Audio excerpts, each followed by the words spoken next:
Hello and welcome to Chairside Live. I'm your host, Megan Strong. Thanks for checking out this episode. It's going to be a good one, and here's why. Dr. Chi is talking about placing his very first implant.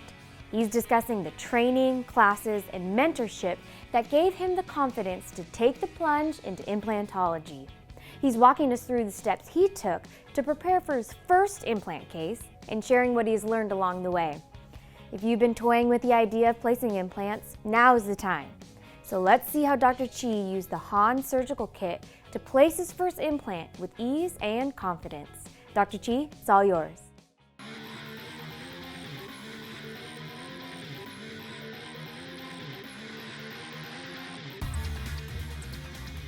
As a clinical research associate at Glidewell Laboratories, I've specialized in digital workflows and putting the latest tools into use on a daily basis. The work has been extremely rewarding because it allowed me to share tips and best practices for dentists to become more efficient through digital impressions, in-office milling, and other digital technologies. Entering implantology was a natural and exciting next step for me to expand the ways I can serve patients and gain more insights to share with fellow practitioners.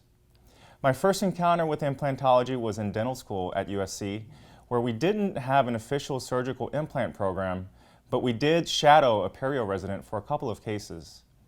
We would take the diagnostic impressions and we would wax up the tooth in the edentulous space.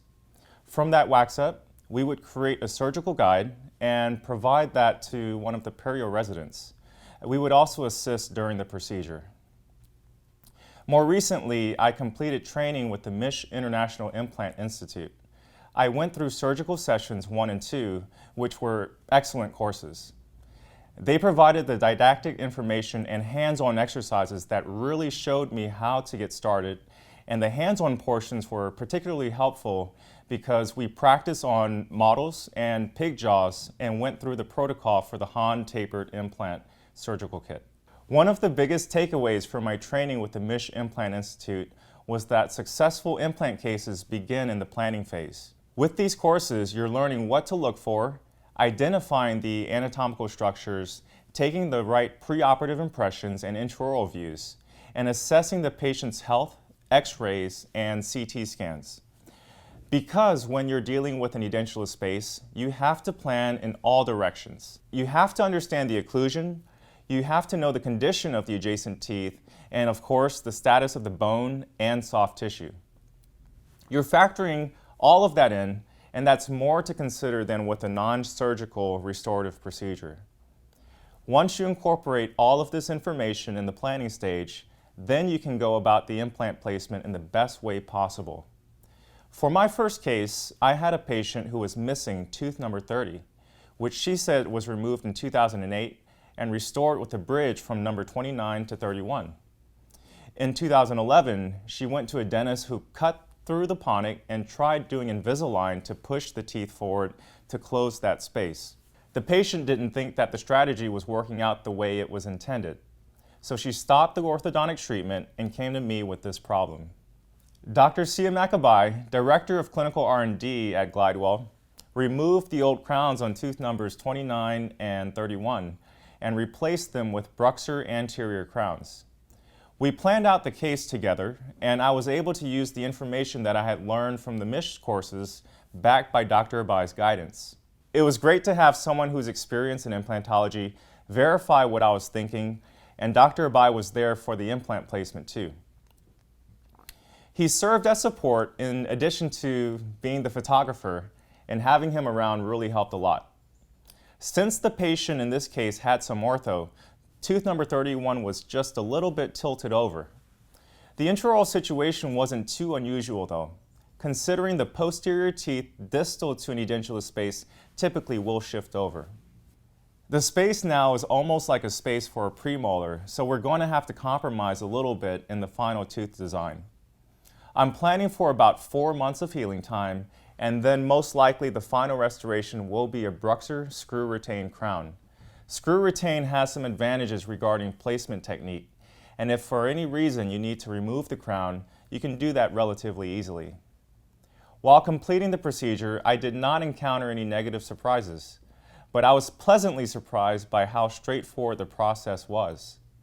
The actual procedure didn't take a lot of time because the time for the procedure is really spent beforehand in the planning phase. So once you open the flap and expose the bone, you're making sure the ridge is level and no modifications need to be done. Then you can just go through the steps of the Hahn surgical kit. Having practiced with the Hahn kit on a Tapered model, I found that using it on the patient was virtually the same thing. If you follow the layout of the kit, it takes you from A to Z in the easiest way possible. Everything is provided for you. Completing this first implant placement was exhilarating, and I'm happy to report that the patient was very pleased with the results. Of course, she felt nervous beforehand, but my staff and I ensured she was extremely comfortable throughout the procedure. The recovery period also was a lot easier than she had expected. I'm thrilled with how this case is progressing, and I'm looking forward to seeing the final restoration. If you're interested in making the transition into implantology, my first recommendation is to seek out the mentorship of others. That's why we go to these courses. You're learning from people who have seen the full range of scenarios and are able to provide you with the most relevant information. With the MISH Implant Institute, they train for everything from simple to complex cases too. There are also so many excellent resources online. Even before I went to the MISH training, I went on glidewelldental.com and watched YouTube videos, including our own Chairside Live, because it's really about seeing that information and those procedures over and over. With the right courses and resources, you will feel more comfortable and confident, and with that foundational knowledge in place, any dentist can successfully place implants. I wish you all great success with your first implant.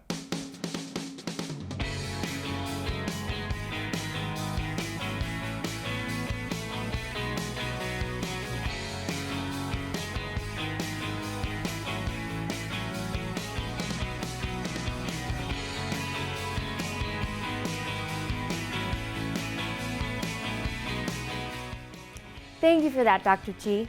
Well, that about wraps it up for this episode of Chairside Live. On behalf of everyone here at Glidewell Laboratories, thank you for watching, and I'll meet you right back here next time.